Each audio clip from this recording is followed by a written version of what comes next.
Hello guys! Welcome to our vlog, and for today's vlog, i-share ko sa inyo yung day 1 ng itinerary namin papuntang South Korea. So as you can see, ayan, kakagaling namin dun sa airport. Dito na kami sa may South Korea pala, Incheon International Airport.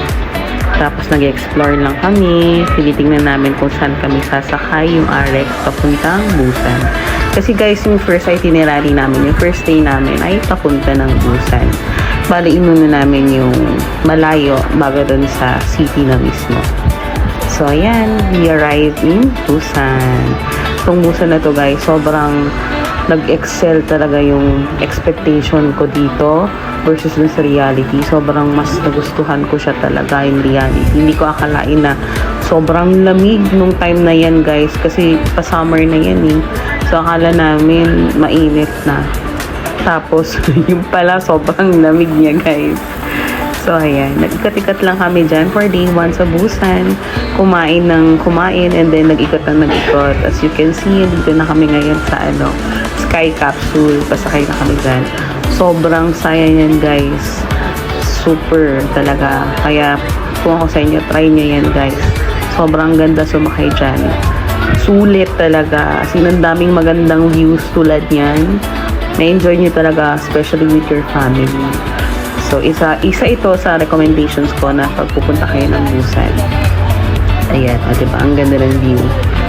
And by the way guys, yung itinerary pala namin for the whole trip nung nagstay kami ng South Korea ay DIY lang.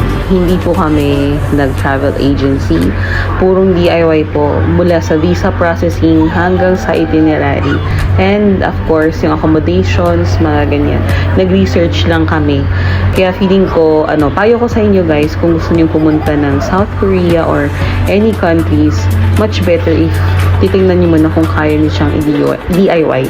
Kasi for sure, mas makakatipid kayo doon sa DIY. Compare doon sa, syempre may mga kasama na rin, diba? Di naman sa may mga kasama na rin tour packages, ganon. At saka yung fee ng agency. Pero kung budget kayo, ganun, or gusto nyo lang na talagang itry, mag-explore with, family, simpleng, lang, itinerary, try nyo ring mag-DIY, guys. For sure naman, magiging maayos naman lahat. As long as complete ang documents nyo, and kung na-provide nyo naman yung lahat ng mga kailangan for the said requirements. Ayun lang, guys. Thank you for watching. See you on my mini vlog again next time.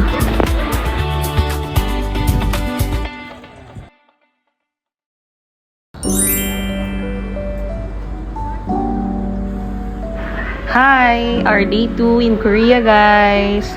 So, for today's, ganap. Sa day 2 namin, nag-ikot-ikot lang kami sa Myeongdong. Yes, as you can see po, andito na kami sa Myeongdong. Bale, from Busan, dumiretso na kami dito sa Myeongdong. Actually, hindi naman dumiretso. Natulog naman kami doon. Nag-day 1 kami doon sa Busan, di ba? Then, day 2 namin dito sa Myeongdong. Nakarating kami around past lunch time na yun eh. Around 1 to 2 p.m. I think. Yan. Tapos nagpahinga lang kami konti. And then, yan na. Nag-ikot-ikot na kami dyan sa Myeongdong. Pricey na rin pala dito guys, no, ang mga presyo ng mga bilihin dito sa Myeongdong. Well, totoo yung sinasabi ng iba na mga nakapunta na dito ng mga friends ko na pagdating nga sa Myeongdong, medyo commercialized na yung prices ng mga products, goods, ganyan. So, kung tip ko sa inyo, kung gusto nyo na makamura kayo or medyo maka-budget kayo ng konti, di ba, maka-less kayo, dun kayo sa mga market, yung mga local market pumunta. Pero guys, gayon pa man, ang dami pa rin naming napamili. Like sa Olive Young, tuwang-tuwa yung mother ko kasi kung anong nabili niya doon. Like makeup, skincare, beauty products, mga ganyan. Sobrang dami dito sa Korea talaga ng mga ganun pagdating sa skincare talaga. No wonder ang gaganda ng kutis nila talaga, promise. And by the way guys, hindi nga pala kayo magugutom dito pag nasa Myeongdong kayo. As you can see naman, kaliwat kanan ng mga restaurants na nandito. Pwede pa kayong mamili ng iba't ibang klaseng pagkain dito guys. At para naman sa mga nagtitipid dyan, tulad namin, pwede din naman kayong bumili dito sa convenience store. Meron namang mga convenience store na malapit dito. Ayan. Myeongdong Market guys. Ito na yun, girl. Saan ka na? Liit mo kasi, girl. Kita makita. Ka namang lait, girl. Ay, sorry. Ito, kahabaan ng Myeongdong. Sige, sige. Ako din, ako din. Ito na yung kahabaan ng Myeongdong, guys. Myeongdong Market. Ito yung night market dito.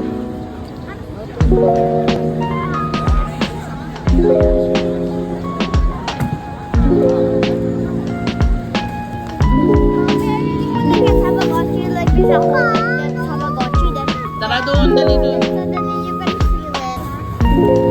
Ice cream. Kita nyo naman yung mga chikiting ko. Super ano din no? Go na go din sa mga street foods dito. Super enjoy yan sila kakakain.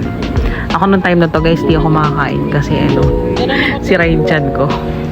Pero bawi na lang sila, diba? Ang dami kasi talagang street foods dito sa Myeongdong.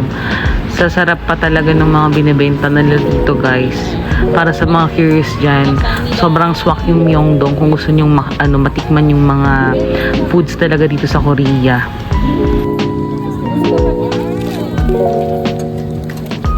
Teka ma.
Our day 3 in Korea. So guys, pumunta nga pala kami dito sa Alpaca World. Yan, malapit na to sa may Nami Island Kasi ang natatandaan ko, itong day na to, talagang plan namin is pupunta ng Nami Island. Pero sabi namin, since na malapit na siya sa Nami Island, kumuha kami via Klook ng itinerary for good for one day na kasama ang Alpaca World. Yan, balik kasama to sa pupuntahan namin tsaka yung Gangcheon Village. So, yan. Sit back and enjoy the video.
Ayan, share ko lang sa inyo tong scene na to guys. Sobrang enjoy ko talaga dito.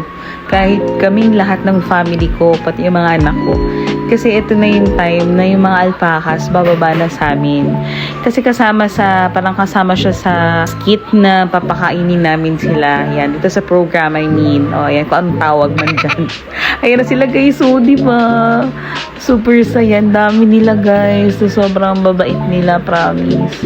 Enjoy talaga kami dito. Kahit yung mga anak ko, akala ko matatakot sila nung una kasi ayun nga daw, baka ingat-ingat lang sa paghawak nito. Ni-remind kami nung yung nagtutour sa amin na wag hawakan sa mga itong areas para hindi sila magalit. Pero hindi, mabait nila talaga. Parang sanay na sila sa tourist. Sa mga turista, I mean. Diba? Ang ganda. Ang cute nila guys, diba? Ang cute.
And that's it guys.